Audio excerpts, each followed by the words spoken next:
So if you're in that range, you can do a lot. You can spend a lot of time there. You can ride there. You can do multiple intervals there, 3 times 20, 3 times 40, whatever.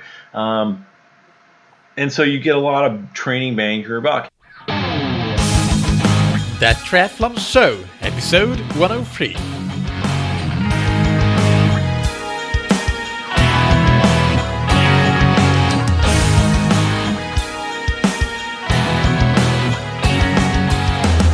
Hey, what's up everybody, and welcome back to another episode of That Triathlon Show, the podcast presented by scientifictriathlon.com. I'm your host, Michael, and on today's episode, I interview Hunter Allen, who needs almost no introduction.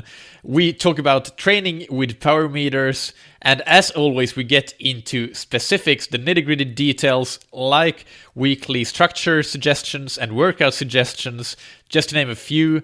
And we also talk about a new cycling motion analysis device called the Leomo Type R, which Hunter has used with many athletes to great success so far. As I said, Hunter is a well-known name, to say the least, in the industry, probably mostly from writing or co-authoring the book Training and Racing with a Power Meter with Dr. Andy Coggan. And this book, as I say in the interview, is probably the one book that has been recommended the most times of all my interview guests on all interviews I've done. I haven't done the math or calculated it, but I'm pretty sure it is because it's so frequent. He also co-wrote the book Cutting Edge Cycling with past guest of the show, Stephen Chung, and check those episodes out as well. I'll link to them in the show notes. He is the founder of Peaks Coaching Group and is a former professional cyclist himself, and now since has been many years in coaching and has coached a number of professional and Olympic athletes. So, before we go into the interview with Hunter, let's thank our sponsors. First, we have Precision Hydration. Andy Blow, the founder of Precision Hydration, listen to episode 49 to hear more from him. He wrote a post recently for 220 Triathlon on how much fluid loss is acceptable during an Ironman, and concluded that around about 2 to 4% is likely acceptable, but not more than that. And even 2 to 4% over a long day out like an Ironman, that requires a lot of drinking. And if you just drink water or even normal sports drink that doesn't have that much electrolyte, then you will definitely start to deplete your electrolyte stores, and that will impair performance and increase the risk of cramping. So check them out on precisionhydration.com to get your electrolyte products there, and you can get your first box for free until the end of February when using the discount code That Triathlon Show, all one word. This episode is also sponsored by Triathlon Corner, the triathlon webshop that can be found on triathlon-corner.store. If you're in the market for anything from running shoes to wetsuits to power meters and bike computers, they've got it, and they've got plenty of great deals for all of those things. Of course, they ship worldwide, and as I mentioned many times, Jan, who is the owner, provides excellent customer service. We talk a little bit about dual versus single-sided power meters in the interview with Hunter, and I just saw that Triathlon Corner, they have the Garmin Vectors, which I use myself as my power meters, and they're dual-sided. You can get them in a single-sided version as well, but I use the dual-sided version, and they're absolutely brilliant power meters. I highly recommend them, easy to transfer from bike to bike, so check that out on triathlon-corner.store. Alright, let's not wait any longer, let's go right into the interview with Hunter Allen.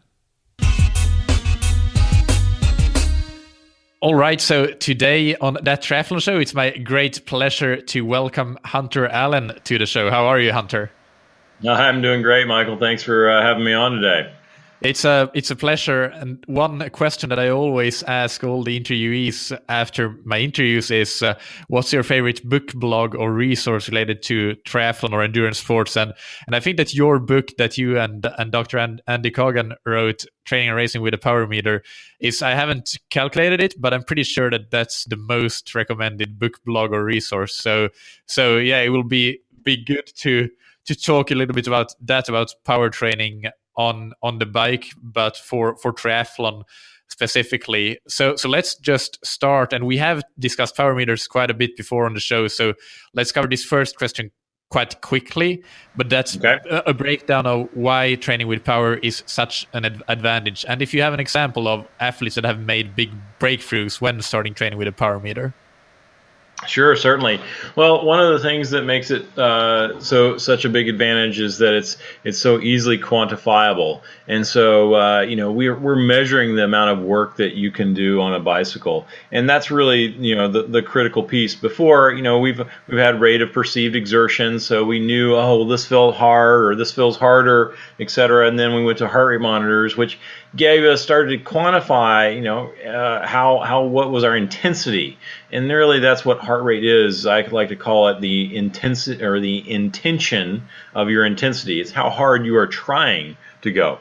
So, but at the same time, it doesn't measure your work rate, so how much work you do. So really looking at a power meter and saying, okay, well, here's the watts that I can produce for an hour or 20 minutes or 5 minutes or whatever it is. That's how much work you can do. So the first part of that is really knowing, okay, that I have a tool that I can measure improvements by. Secondly, then I can use that as a measuring tool in order to assure that I'm riding in the correct training area. And so that's one of the things that, why we do a test. So we get your what your FTP is, or functional threshold power, and then we figure out your training zones from that. And once we've got the training zones, and it's not a guarantee, but it's pretty darn close to a guarantee that, hey, when you're riding between, let's say, for example, 91 and 105% of your FTP, you're training your lactate threshold. You're actually training the system that you want to train, and therefore you should get some benefit from that. So once we can kind of understand that, hey, we're training that system, we can track how much time we train that system, and then we can see, well, what's the response, and how did that person improve, and you can track the improvements of that. So those are some really just quick ways to kind of think about that. Yeah. How much uncertainty is there in using heart rate? Because I think that's where most athletes come from before starting to use a power meter. They are generally these days using heart rate. But if you prescribe like a lactate threshold heart rate zone, a zone 4, or depending on which system you use, how much can that vary really? Do you have any quantifiable answer to that, or just thoughts and ideas around that topic? Right. Well, I mean, it is very individual, so that is tough to say. But when you think about heart rate, it is one of those deals where it's like, hey, we've got how much sleep you got last night, how much caffeine you've had, whether you're in a hot and humid environment versus a cool environment. So it is a tremendous variable that we always look at, and there's also fatigue. So one example is, I had an athlete that was training for the national championships, and he was really focused, really wanted to win the national championships. And so in the last 4 weeks building up to the national championships, you have the week of the race, so that's kind of the taper race. The week before that week, so 2 weeks out from the race, that's a rest week. And so it was those first 2 weeks really, and he was just, he was tired. But he was very focused, wanted to push himself really hard, wanted to go and make the most of it. So what we did was I gave him a bunch of intervals to do. I said, okay, you got to do these intervals each day, and he started out with his normal threshold heart rate. The heart rate he could maintain for about an hour or so was around 175 beats per minute.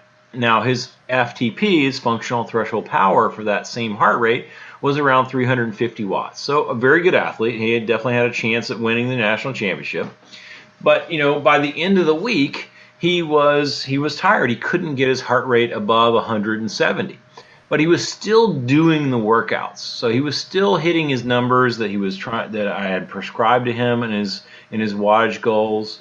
And so he had a weekend there. We had a nice rest day after that first week hard. The next week he goes out and he actually had worked with a local guy who was motor pacing him because he wanted to ride behind a motorcycle. He knew that he could get even faster and have somebody push him even more in that final week.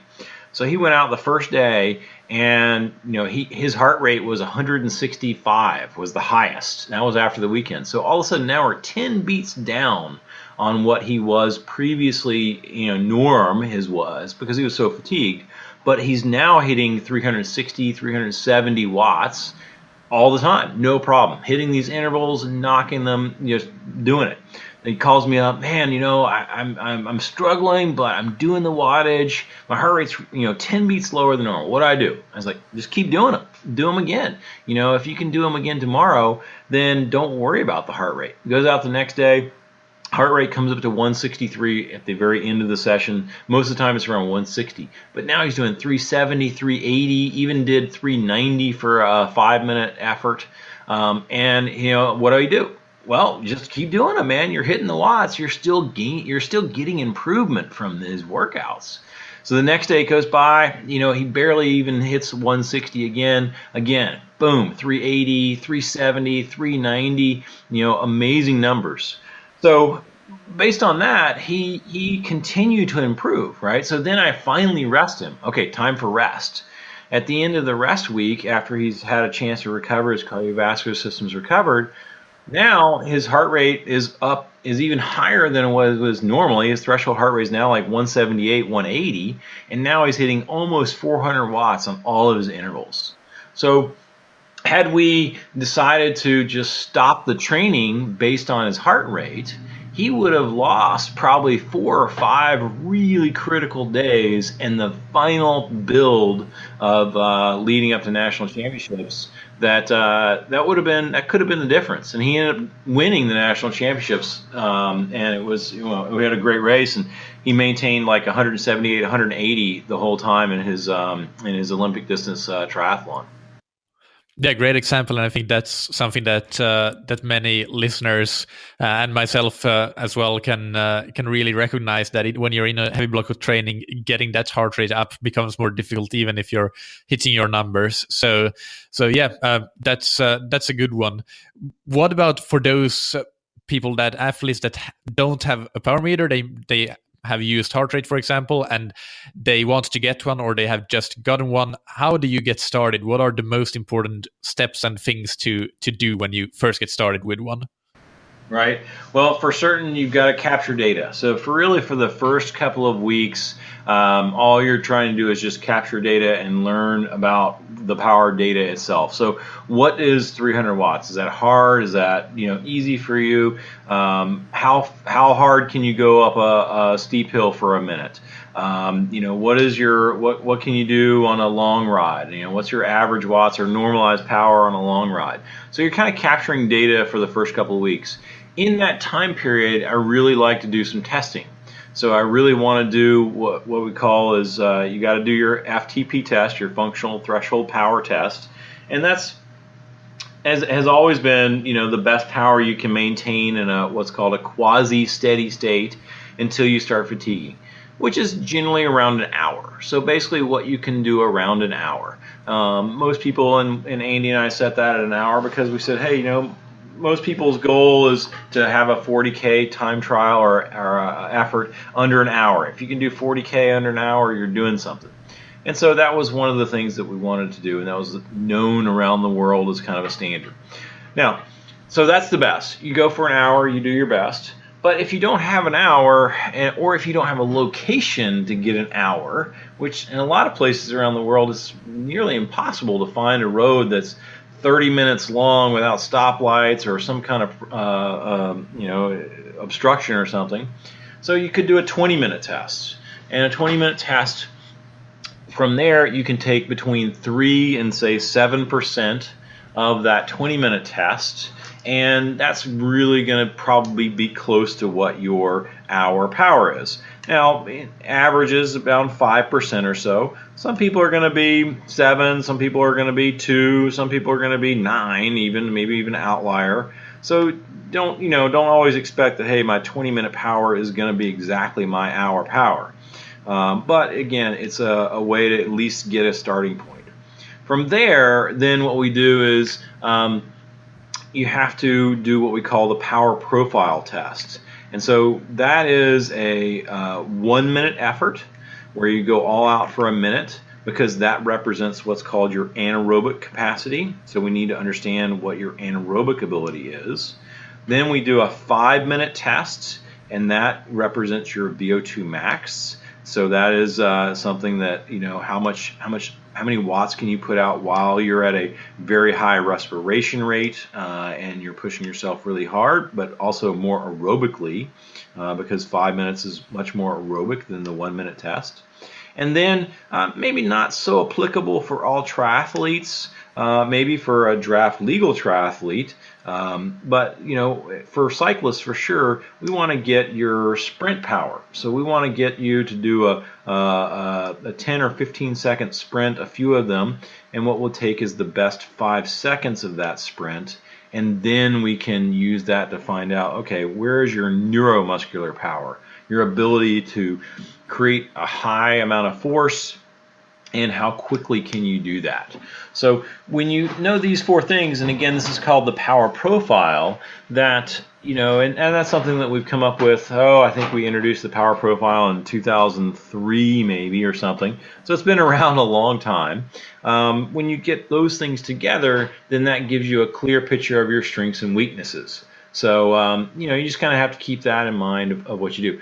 But that's really the start. Like once you've got your FTP, you can set your training zones. Okay, where are my training zones? Then you've got your power profile testing done. You know your strengths and weaknesses.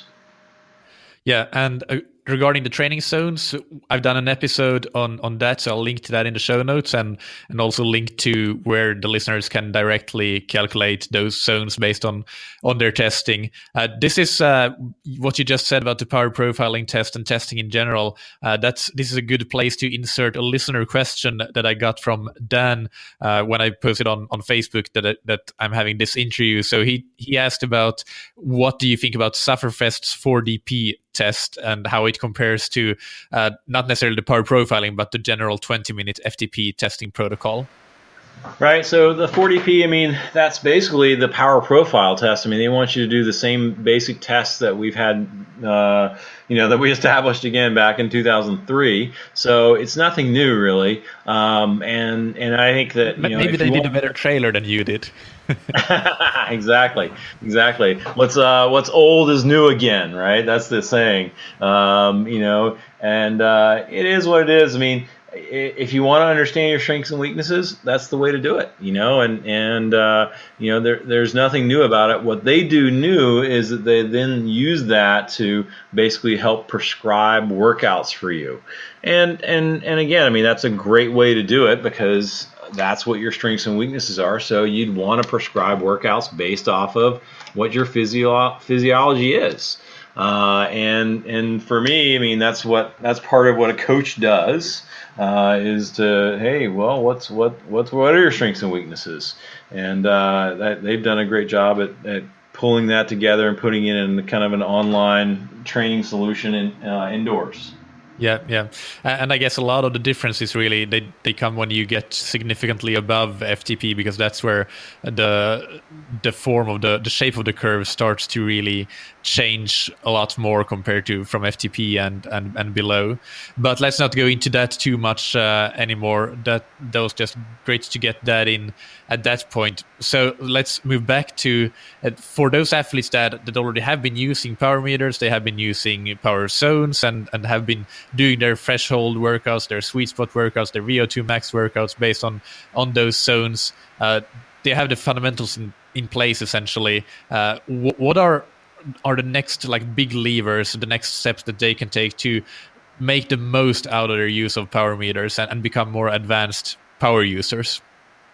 Right. So the next step then is to really, first off, define the demands of the event. So whatever the demands of the event are really the next piece, because and so we always have these kind of big picture demands. Okay, I'm going to do a half Ironman, right? Well, you know exactly how far you're going to have to ride in the half Ironman. Okay, and so that's just a known. But At the same time, maybe it includes a 30-minute climb inside that half Ironman.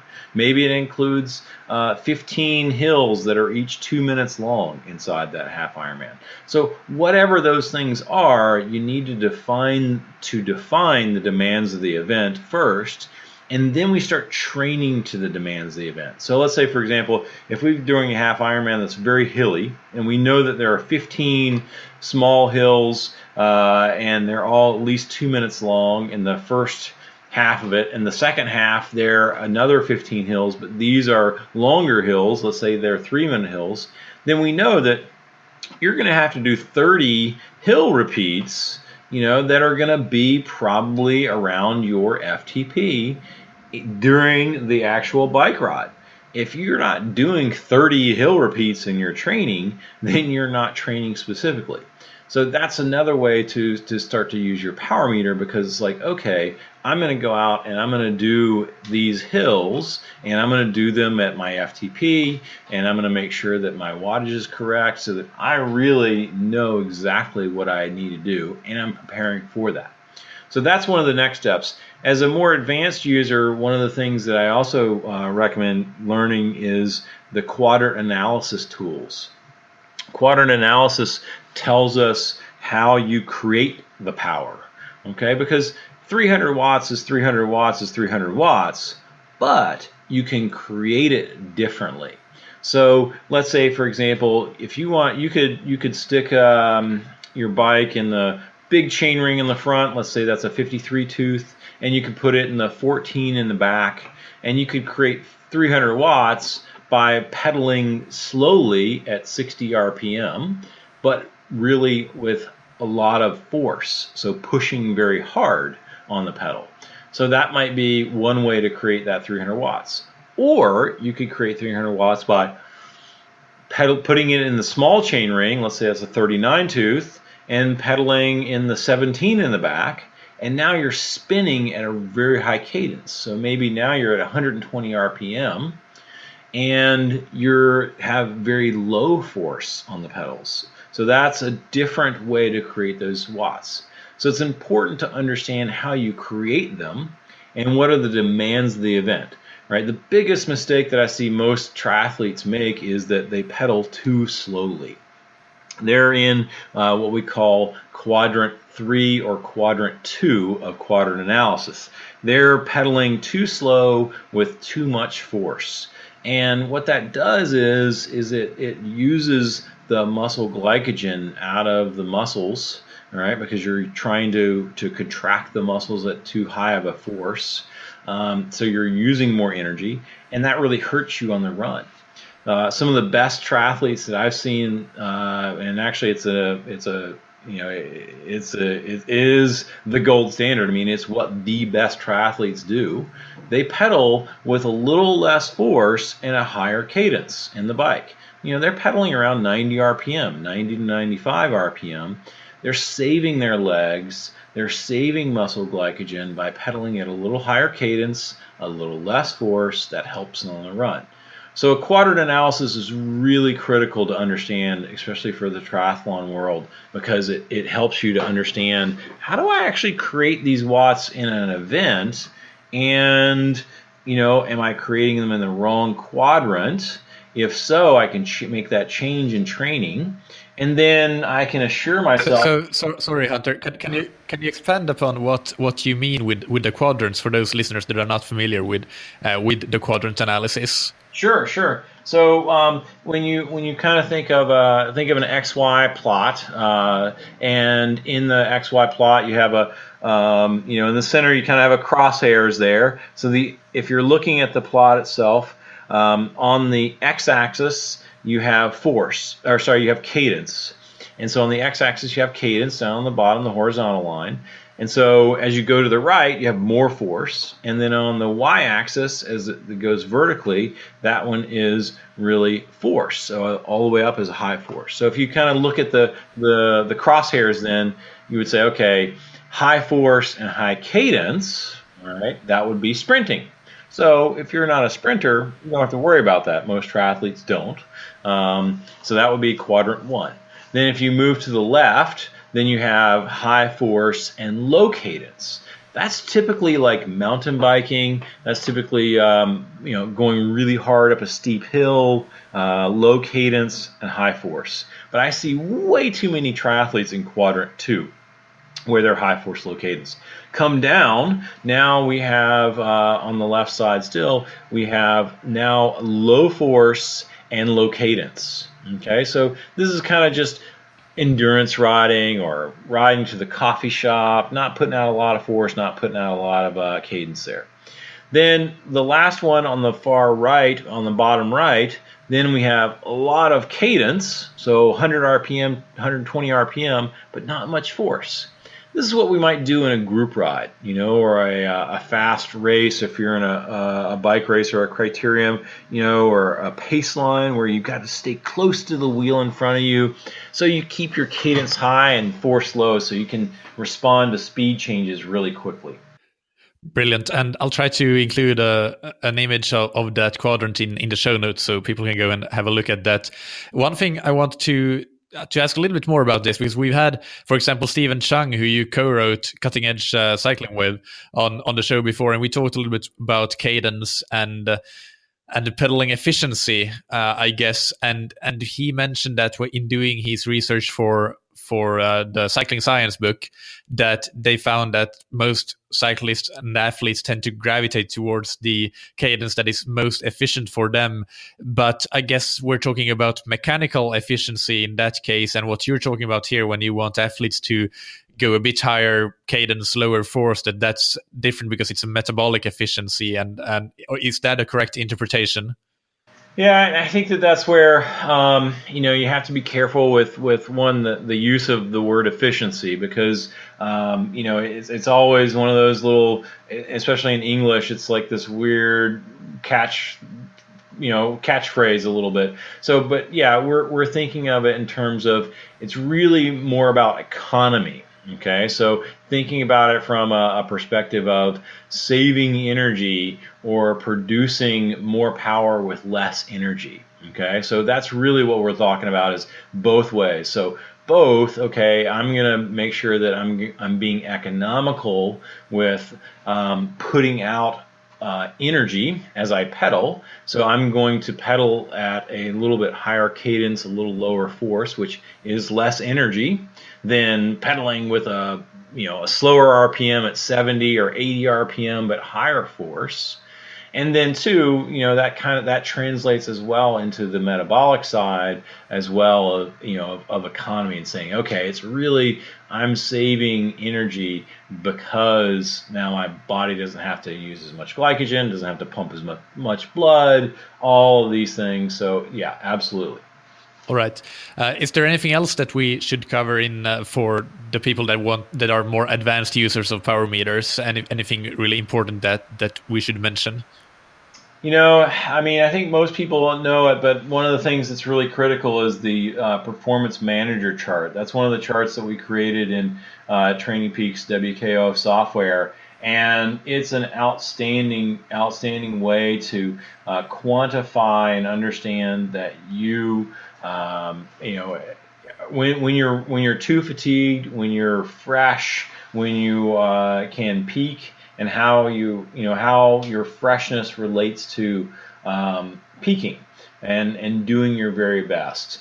Now, one of the things that comes up with is what we did was Andy and I created a score called Training Stress Score, and that gives a score for every ride. So every time you go out on a ride, it's based off of the fact that how much time close to your FTP did you ride, and and basically what was the intensity. So we look at the time and the intensity as you get closer to your FTP, and we give you a score for each of those minutes at FTP or above your FTP or less than your FTP. So you end up getting a TSS, a training stress score. The gold standard is, again, back to an hour. You do an hour as hard as you can, then you get 100 TSS. All right, so 100 TSS. One of the goals as a Ironman triathlete is to do your Ironman bike and do it at less than 300 training stress score points. If you do it at less than 300 TSS, then you're going to have a very good shot at having a good run. You do it over, it's going to be tough. So understanding training stress score is really critical. So every single ride you do, you get a training stress score for. You need to record that information. That TSS goes into your performance manager chart so we can look at it and see how fatigued are you, how fresh are you, all those things. So so those two things are really important. Brilliant. And I'll link to another episode that I did on training peaks, and a lot of it is on the performance manager chart. So I'll link to that as well. And there are some other benchmarks. That's a good one that you mentioned about the TSS for an Ironman ride. So the interested listener can go and have a look at that. I think it's episode 39. I'm making a mental note to figure that out for the show notes. This is another good place to insert a listener question, and this is let's keep it brief because we could talk about this for ages. But in a few sentences, best ways to raise FTP and VO2 max the fastest while training for a 70.3. Easy, right? Mm-hmm. Yeah. No, it's to me, one of the best ways to do it. So if you look at FTP, think of FTP as a table. Okay, so it's a table just like your desk, and think of it the top of the table. Right now, everybody has a table, and when you start out in the beginning, you start out and your table is relatively close to the floor. Okay, the top of the table is pretty close. Your FTP is low. Let's say it's 180 watts or something like that, or 150. As you get better and better, your table gets a little bit taller, a little bit taller, a little bit taller. Now, the length of the table still is an hour, right? It still takes an hour to get across the table. The difference is the height of the table. Eventually, you can become, the best in the world, and your table is all the way at the ceiling of your room, okay? But how do you pick a table up? Well, you don't just put your hands on the top of the table and try and lift it up as if you had, suction cups on your fingers, right? You can't do that. All right. So what do? We come just underneath the table, right? And just right there underneath it, and you lift it up, you push it up from just underneath the top of the table. Now, you can take your fingernails and you can stick them in the edge of the table around the edge, and you can lift it up that way, but it's kind of painful, all right? So that's one way to think of it. So what do we do to lift FTP, right? So one, we need to ride just underneath it, okay? So that means riding... What is just underneath it in percentage of FTP? Yeah, so what we call that the sweet spot, and that's usually around 88 to 93% of your FTP. So if you're in that range, you can do a lot. You can spend a lot of time there. You can ride there. You can do multiple intervals there, 3 times 20, 3 times 40, whatever. And so you get a lot of training bang for your buck. And it's not that hard, right? You can do it. It's going to take focus. It's going to be like you're going to have a little bit of suffering there. But that's different than riding right at your FTP. 100% to 105% of your FTP. You got to do that too. I mean, that's going to improve your FTP as well, and there's time for that too. But those are going to be, 4 times 10 minutes, 3 times 15 minutes, 2 times 20 minutes, building up so that you can really be intense and you can deal with that for a short period of time in the beginning to building up towards the end. So those two things are critical. Work on your sweet spot first, then work on your right at your FTP next. To do VO2 max, there's no magic bullet there. It is 3 to 8 minute intervals. So 3 minutes, 4 minutes, 5 minutes, 6 minutes, 7 minutes, 8 minutes between 106 and 120% of your FTP. So you could do 7 times 3 minutes, 3 minutes on, 3 minutes off at around 120%. You could do 5 times 5, 5 minutes on, 5 minutes off at 115%. You could do 6, or let's say 4 times 8 minutes if you wanted to at 106%.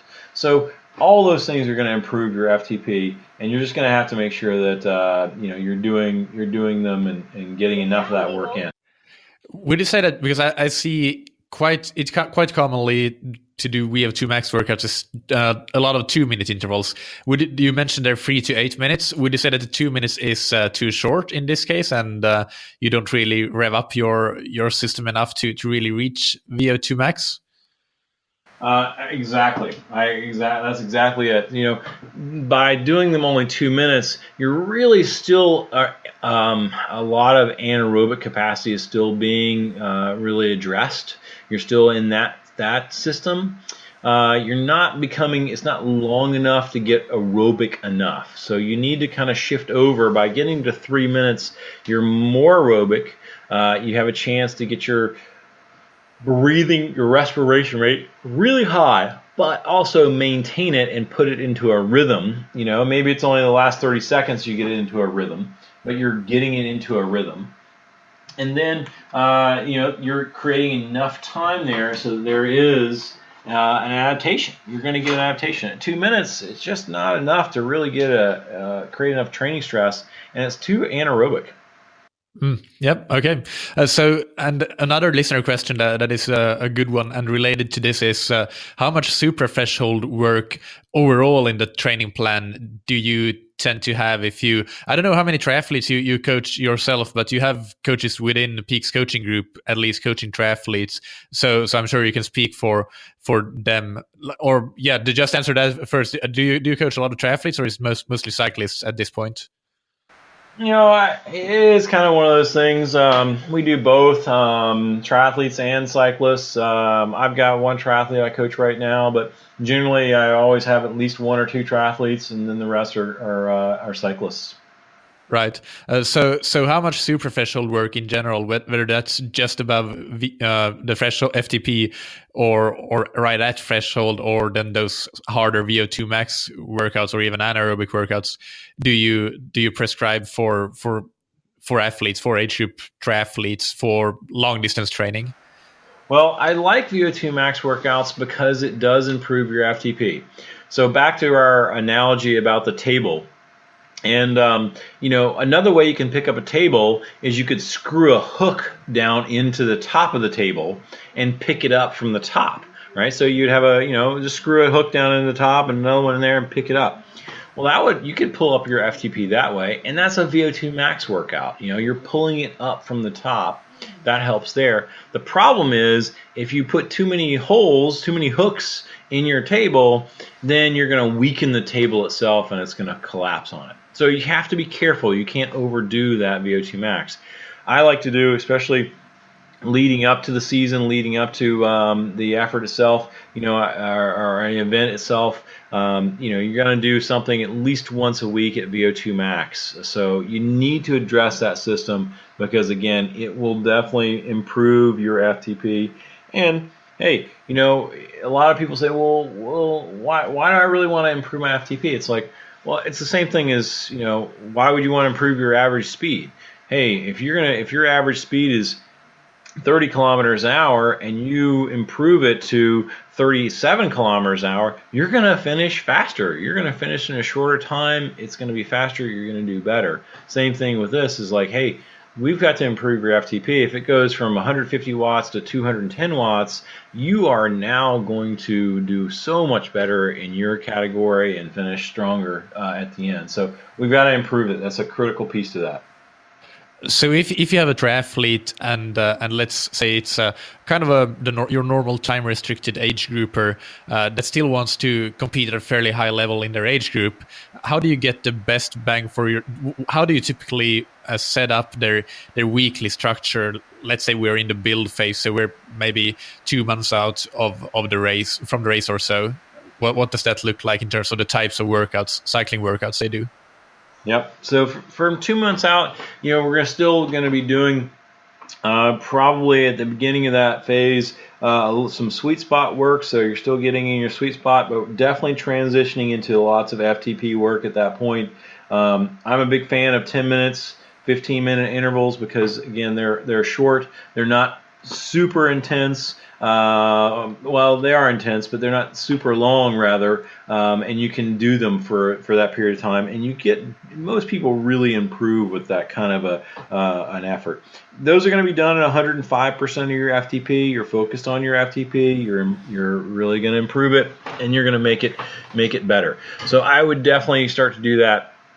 FTP work is going to be done twice a week, and then you're going to get VO2 max work where at least once a week you've got some VO2 max in there. It's going to be one of those things where you've got it's going to be, you can integrate the two together, right? So maybe you end up doing an FTP workout on Tuesday, you end up doing another workout on Thursday where you do VO2 max now, and then maybe on Saturday you even combine them and you say, well, you know what, I'm going to do what I call the kitchen sink workout, and do a little bit of everything. We're going to do a 3 or 4 hour long ride, 5 hour long ride. We're going to do endurance. We're going to do VO2 max.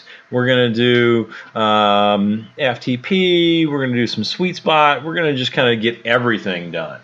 So, those are good ways to do it. Brilliant. Let's talk a little bit about the Leomo Type R. I don't even know if I pronounce Leomo correctly. Yeah, that's correct. Okay. Yep, that's correct. That's a new device, and I first heard of it through your the Peaks Coaching Group newsletter. Can you just briefly describe what it is and how that can be beneficial in addition to power meters?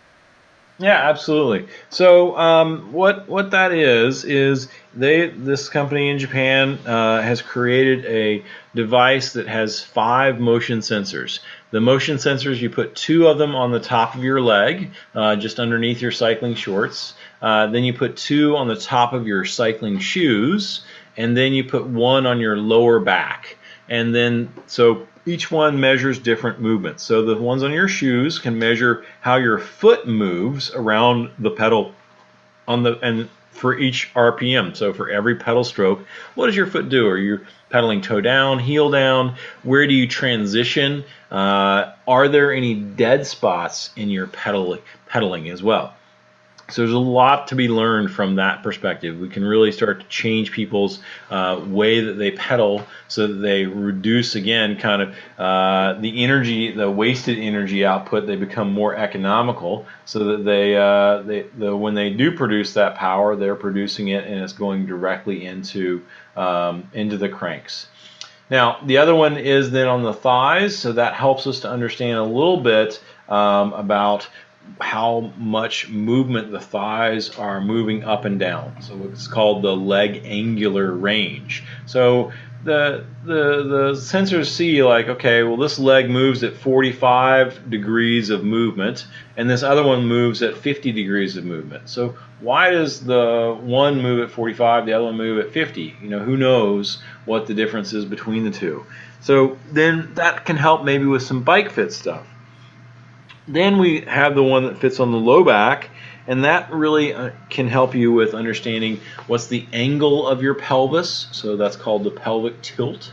So this can be a great way to improve your aerodynamics as a triathlete, and know that, okay, if I'm riding at 48 degrees, when I'm at 48 degrees, then I'm as aero as I can be. And so that's going to be one of the metrics that I look at while I'm riding, and it's going to be a critical piece to that. Also, what happens where your hips rock, they go up and down, the hips can rock up and down. Why are they rocking? And then they can also move forward and backward. And so all these things can be a great way to measure and see if, well, am I too aggressive in my position? Maybe I'm too far forward. Maybe I'm too, my upper body is too flat, and it's actually really reducing the amount of power that I can produce, even though I'm super aero. But at the same time, it's like, yeah, you really made you're too aggressive here. So it's an incredible tool, and especially being able to see what the dead spot is for each person and how to change those things. So that dead spot, is that, would you say that it's the biggest benefit of it? And if that is the case, do you have like any case studies that illustrate that point, and how somebody has been able to improve as a cyclist using the Leomo Type R? Yes, we have a bunch of those things. They have a great blog, and I've done some videos on it as well. And what it is one of the examples of that I've come up that we've had, and we've had again a lot of them. But I had an athlete that we looked at his foot sensors, and he had this huge dead spot on his left leg. And he's a triathlete, and he had a huge dead spot on his left leg when he came over the top of his pedal stroke. So if you're looking at a clock, it would be from probably around 11 o'clock all the way to 2 o'clock, which was really a large place to have a dead spot, and a bad place to have a dead spot, because you should really start to be producing power at that point. So what we did was, I looked at it, but it was only on one leg. It was only on his left leg, and I was like, man, that's really strange. Why is it only on his left leg? So I asked him some questions. I said, hey, it looks like you've got this big dead spot here on your left side. What's going on with this left side? And he's like, well, I think that I've got my seat height is a little too low. And I thought it's been too low. I just haven't done anything about it. And I said, well, it looks to me like it's a little too low. The right leg had a slight dead spot at the top of the pedal stroke, but not as much. I said, so why don't we raise your seat up just like 5 millimeters and see if it goes away? And so we raised his seat up 5 millimeters, and immediately his dead spot on his left leg went away. It opened up his hip angle, and he was able to lengthen out a little bit more, and so his leg was able to go down to the bottom of the pedal stroke and over the top of the pedal stroke even better. So it was something that we were able to do. Now we made a small change to his handlebars as well that helped raise them up just about. It wasn't even a 5 millimeters, just like a 3 millimeter spacer. That opened up his chest some more. So all of a sudden, we made some really quick changes that made a big difference for him. Brilliant. Yeah, that's great. Final question before we move into the rapid fire questions, and let's keep this pretty brief. But if somebody is about to go and get a power meter, do you recommend dual-sided or single-sided power meters? Yeah, I really like to have the dual-sided ones, because I really want to see what's happening between both sides. I really want to know, is the left leg stronger or weaker? Is it releasing more power than the other side, or is it absorbing more power? And that's really what it is, because one thing that we often forget about is that when you press down on the left leg, it's the right leg going up on the other side that's resisting. Okay, so you can resist that, and when the right leg pushes down, it's the left leg resisting. So a lot of times it's that, I call it a phase. The left leg forward, the right leg is back. That's the left phase. And then that way it's like, well, we got to find out what's your dominant phase, and then can we reduce the absorption? Because a lot of times that absorption is a big problem. People absorb too much power. They're very uneconomical with their pedal stroke, and it's like, well, how do we make sure that we have that reduced? So that's one of the things I like with the left-right power meter. There's a bunch of them out there now, from pedals to crank arms. So you definitely kind of have to find the one that fits for you. And that's the big question that so many people ask me. Well, what's the best power meter? It's like, well, there are a lot of great power meters out there, and it just really depends on your budget. It depends on where you want to measure power, right? Do you want to measure it at your pedals? Do you want to measure your crank? Do you want to measure your wheel? And then it also depends on what kind of bike you have, because there's some bike frames out there that you can't even put a crank-based power meter on them. They just don't work. So you kind of have to keep that in mind too. It's funny. I had that question written down for you. What parameter do you recommend? But yeah, you preempted me with that.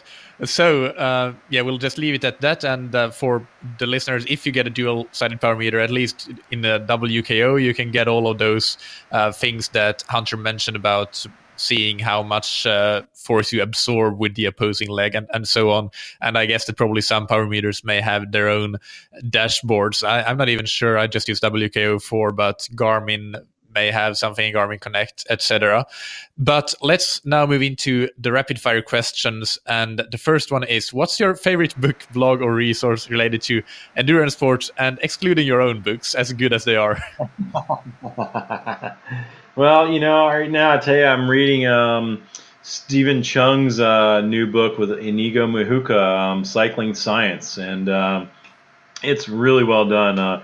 They got a bunch of different authors together and put it all together, and he did a great job editing it and getting it all together. And there's some just great information in that one. So that's probably one of my favorites right now, and I think that it just is a great resource to go back to time and time again. Yeah, and that book digested into two 45-minute episode can be found on this podcast. I'll link to that as well, but I think it's 64 and 65, or it may be 74 and 75. I'm not sure. I'll link to that. Finally, or two more questions. Let's keep these brief because I have like 10% battery, and that is where it gets a bit tricky. Okay. So what do you wish you had known or wish you had done differently at some point in your career? Oh, well, I tell you, I wish I had had a coach. I really felt like, and that's one of the reasons that I did become a coach, was because it allowed me to take people under my wing and shortcut their the 2 years of hit and miss training, trial and error that I made that mistake. So I wish I had a coach. And finally, who's somebody in endurance sports that you look up to? Oh man, that's a tough question. I look up to a lot of guys, they've done so many great things, so many great scientists. I mean, Andy Coggan is certainly one that has been an incredible mentor and has taught me a lot over the years, and a great friend as well. Same with Stephen Chung.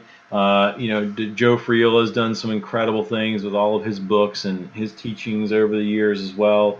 So I mean, those guys have been just outstanding, and of course you can't, Dr. Tudor Bompa, who wrote the periodization back in 1968, I believe, that was really, really good as well. I got to meet him at a seminar one time, so that was really fun. Yeah, and Joe Friel, I can mention, he was also a guest on the show in episode 1, actually. So for new listeners, you can go and check that out if you haven't already. All right, so thank you, Hunter. This has been really great, and I'm sure that the listeners have learned a lot, whether they're just starting or they're more advanced.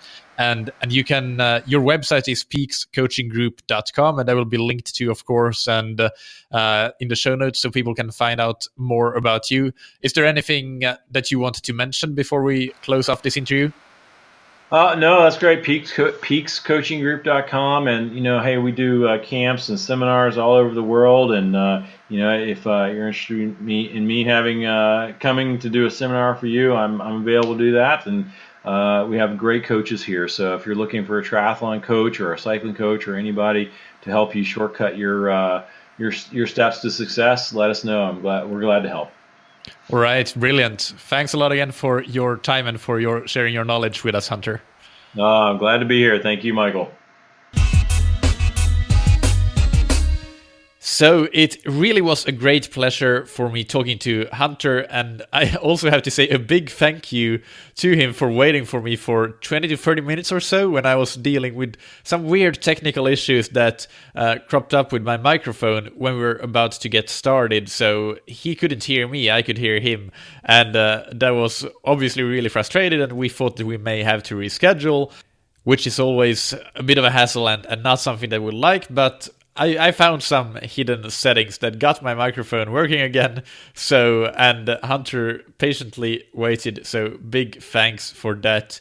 My key takeaways from this episode I really liked the table analogy of how to raise your FTP. So that's a really good way to illustrate it, and how you can raise the table by pushing from just below. But to some extent you can also drill holes and attach hooks and lift it up. But if you do that too much, then you really weaken the structure of it. So that was a good analogy by Hunter on how to improve your FTP. The second takeaway is that in that weekly structure of triathletes cycling training, there wasn't a lot of messing around in there in that example. It was definitely quality throughout, which makes sense in a way when you consider that the cycling isn't as risky as running.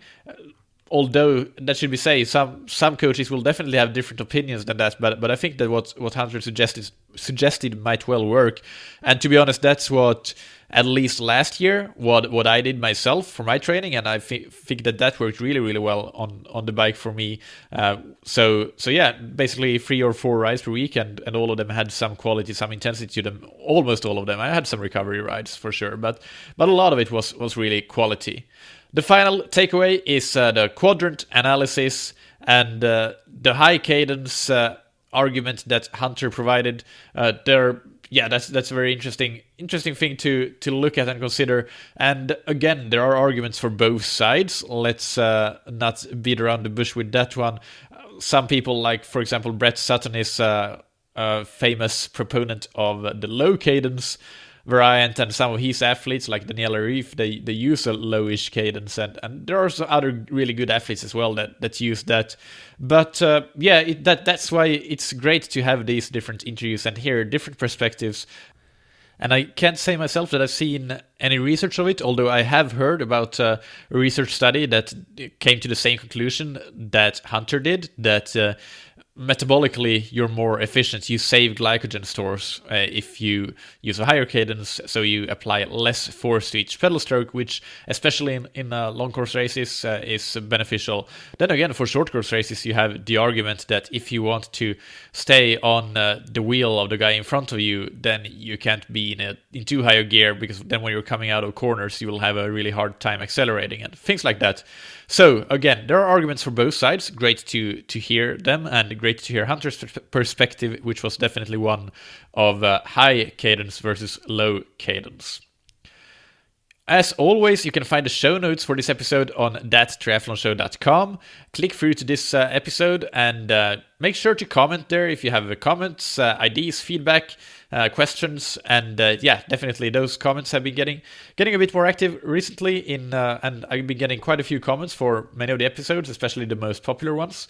So that's great, and keep it going. My inbox is too full really to answer to all emails about specific episodes, so that's why I kind of want to move that to the comments so that everybody can benefit from what I write, and I can't really reply to all emails individually.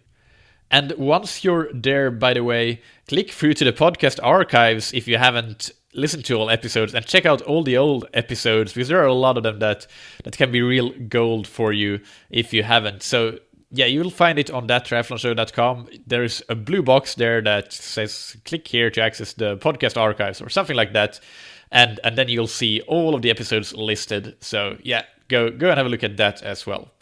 In the next episode of That Triathlon Show, I interview Dean Gollish, who is another Olympic and World Championship medal coach on multiple occasions. And we talk about self-coaching and coaching in general, for that matter, and periodization. So this is a very, very interesting one. And if you are currently a self-coached athlete especially, or you're a coach, then this is a must-listen episode. It's very, very thought-provoking and definitely can teach you quite a few things. Thank you for sponsoring this episode to Triathlon Corner, the online home of shopping the best triathlon products in the world to great prices with worldwide shipping, great customer service, great brands. You can find them on triathlon-corner.store. Don't waste any time going to the city center, go finding a sports store and buy your stuff there, when you can find all of those things with just a few clicks online at triathlon-corner.store. Thank you also to Precision Hydration on precisionhydration.com. You can go there and take their free online sweat test to find out how much electrolytes and sodium you lose through sweat, and that will allow you to get a tailor-made electrolyte product that usually can have quite a bit more sodium and electrolytes than a normal sports drink, because that's not enough for most people. And you can get those products, and the first of those will be free when you use the discount code ThatTriathlonShow, all one word, when you go to the checkout on precisionhydration.com. And if you have used that, if you have already bought and ordered, then you will get 15% off from listening to That Triathlon Show. Thank you, as always, for listening. Keep training smart and keep loving triathlon.